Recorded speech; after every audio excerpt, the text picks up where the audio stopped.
नमस्कार. नवराष्ट्र नववार्तामध्ये मी रुना ढोक आपल्या सर्वांचं स्वागत करते. आपण या कार्यक्रमामध्ये अनेक मान्यवरांशी चर्चा करत असतो. आज आपल्यासोबत प्रतीक्षा इंडस्ट्रीजचे प्रवीण हिवरे जोडलेले आहे. आज आपण त्यांच्याशी चर्चा करणार आहोत. नमस्कार सर. नमस्कार. नमस्कार. मला सांगा, आपण उद्योग क्षेत्रामध्ये आहे आणि उद्योग क्षेत्रामध्ये काम करत असताना काय म्हणजे असं म्हणतात की एक उद्योग सुरू करायला एक हिंमत लागते, तर याच्यामध्ये काय सांगाल? एकदम बरोबर आहे मृणाल मॅडम. 1900 माझ्या मागे ऍक्च्युली कुठलाही उद्योगाचा बॅकग्राऊंड नव्हता. माझे वडील पोलीस डिपार्टमेंटला होते. मला असं वाटत होतं त्यावेळेस की मी पण पोलीस अधिकारी व्हावं, कारण की मी दिल्ली परेडला RD परेडवर केलं होतं आणि शूटिंगमध्ये कलर विद्यापीठ प्रतिनिधी होतो. मी ज्यावेळेस डॉक्टर जिचकारांकडे गेलो की आपण या आमच्या जिल्ह्याचे पालकमंत्री आहे, मला कुठेतरी नोकरीसाठी प्रयत्न करा, नोकरी मिळवून द्या. त्यांनी सांगितलं की तू नोकरी करण्यापेक्षा नोकरी देणारा बना. मला हसा आला की माझ्याजवळ कॅपिटल नाही, माझ्या वडिलांचा जेमतेम पगार आहे, 4 भावंड आम्ही आहोत, शक्य नाही. तर म्हणे तू हिंमत नको हारू, तुझ्यात ते गट्स आहे आणि तू उद्योग करू शकशील. म्हणून त्यावेळेस मी सगळ्यात पहिले 1985ला कॉम्प्युटर इन्स्टिट्यूटची स्थापना केली आणि डॉक्टर जिचकारनी माझे उद्घाटन केलं. ते मला त्यावेळेस बँकेतून फार त्रास झाला, आणि त्यावेळेस एक कॉम्प्युटर आणायचं म्हणजे 75,000 रुपयाचं कॉम्प्युटर होतं. त्यासाठी त्रिवेंद्रला जाऊन ते कॉम्प्युटर आणावं लागत होतं. एवढे पैसे कोण देणार 75,000? पण त्यावेळेस बँकेने पण सहकार्य केलं नाही. मग डॉक्टर जिचकार साहेबांनी सांगितलं की मी तुझी गॅरंटी घेतो. माझ्या गॅरंटी फॉर्मवर डॉक्टर जिचकारने सही केली आणि त्या दिवशीपासून मला मागे बघून पाहायची आवश्यकता पडली. आता उद्योग क्षेत्रामध्ये आपलं नाव खूप लोकप्रिय झालेलं आहे असं म्हणायला हरकत नाही. तर मला सांगा, उद्योग क्षेत्रामध्ये येण्यासाठी आपले प्रेरणास्थान कोण आहे, याबाबत प्रेक्षकांना काय सांगाल? माझे आई वडिलांचं माझे प्रेरणास्थान आहे डॉक्टर श्रीकांत जिचकार आणि प्रमोद शेंडे साहेब. त्यांनी मला वेळोवेळी मदत केली आहे आणि त्यांच्याच प्रेरणेतून मी सामोर आलेलो. मॅडम, सुरुवातीला तुमची इंडस्ट्री चालू करायला त्रास जातो, पण तुम्ही एकदा त्या बँकेसोबत पत तयार केली, तुम्ही रेग्युलर इन्स्टॉलमेंट भरले, तर बँक तुमच्या मागे धावतात. आता ही पोषण आहे की माझं CC लिमिट 50 लाखाची आहे, मला बँक म्हणजे तुमची CC 1 करोड करा, म्हणजे न त्यांच्याकडे जातात बँका आपल्याकडे येतात.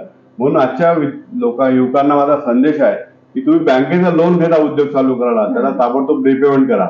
त्याचे पैसे इतरत्र खर्च करू नका, गाडी घेण्यात, कार घेण्यात किंवा अजून काही टूर करण्यात करू नका.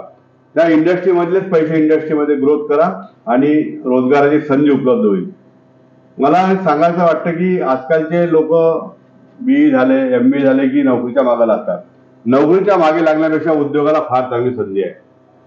महाराष्ट्र शासनाच्या एवढ्या चांगल्या योजना आहे की 80% पर्यंत तुम्हाला सबसिडी मिळतात. त्या सबसिडीचा फायदा घेऊन तुम्ही मार्केटिंग करा. आणि शासनाचं पण धोरण असलं पाहिजे की त्यांना कॉलेजमध्ये ग्रॅज्युएशन करता करता त्याला उद्योगाचे धडे दिले पाहिजे. कुठला उद्योग चालू शकतो, कुठल्या उद्योगाला काय मार्केटिंग आहे. आज छोटे छोटे गावामध्ये सुद्धा फार चांगले उद्योग तयार करताय. तर माझा युवकांना सुद्धा हा संदेश आहे राहील की तुम्ही जर प्रतिष्ठा तयार केली, आपली पत तयार केली मार्केटमध्ये, तर तुमचा माल पण खपेल आणि तुमच्या मागे बँक पण येईल आणि तुम्हाला कितीतरी लोकांना रोजगार देता येईल. मला सांगा, उद्योग क्षेत्रामध्ये 10 वर्ष आधी जो उद्योग होता त्यामध्ये आणि आजच्या उद्योगामध्ये काही फरक आहे का, याबाबत काय सांगाल? मॅडम, 10 वर्षापूर्वी जे उद्योग होते त्याला मॅनपॉवर फार लागत होते. आता मॉडर्नायझेशन झालेलं आहे.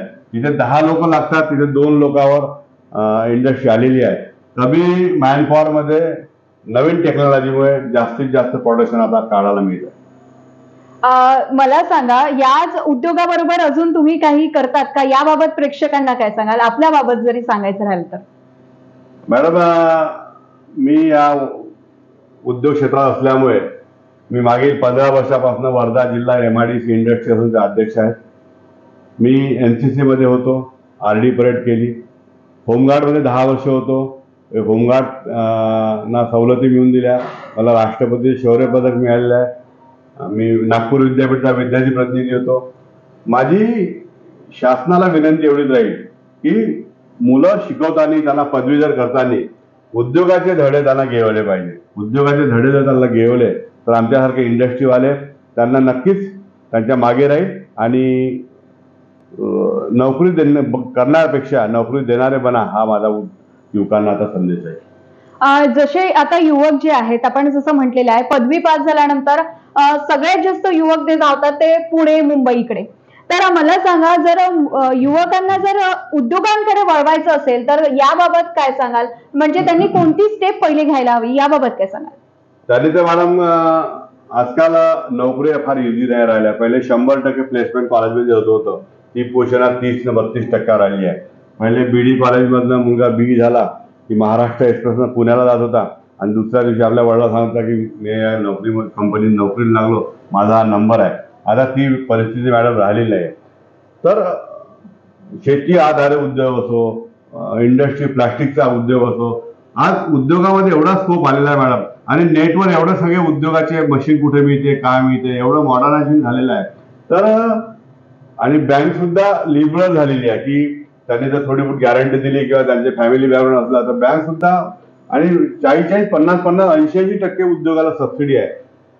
युवकांनी पदवी करत असताना या सगळ्याचा अभ्यास करून, या सगळ्याचं मार्केटिंग करून आणि आपल्या वरिष्ठ उद्योजकांना भेटून जर मार्गदर्शन केलं तर तो उद्योजक नक्कीच उद्योगाकडे आहे. आपण उद्योगामध्ये एवढे पावले रोवलेली आहेत, तर मला सांगा, कोणतंही क्षेत्र असो तिथे चांगला वाईट एक अनुभव येतच असतो. असा काही अनुभव आलेला आहे का की जो आजपर्यंत आपण विसरलेला नाही, चांगला किंवा वाईट, याबाबत प्रेक्षकांना काय सांगाल? चांगला अनुभव म्हणजे मला डॉक्टर जिचकांनी मदत केली, तो सगळ्यात चांगला अनुभव. आणि आजकालच्या जमान्यामध्ये जे ग्राहक असतात ते कशी लोकांना, उद्योजकांना फसवता येईल, म्हणजे आज तुमच्याकडून माल घ्यायचा, उद्या दुसऱ्याकडून माल घ्यायचा, याच्यापासून उद्योजकांनी अलर्ट राहणं जरुरी आहे. धन्यवाद सर, आपण आमच्याशी चर्चा केल्याबद्दल. धन्यवाद. सरांनी एक अनमोल असा संदेश युवकांना दिलेला आहे की नोकरीच्या मागे पुढे धावण्यापेक्षा जर उद्योग आपण सुरू केला तर आपल्याच खाली अजून आपण त्यांना नोकरी देणारे बनू, असा संदेश, अनमोल असा संदेश सरांनी दिलेला आहे. याचबरोबर अशा चर्चासत्र बघण्यासाठी बघत रहा नवराष्ट्र नववार्ता. मृणाल ढोक, वर्धा.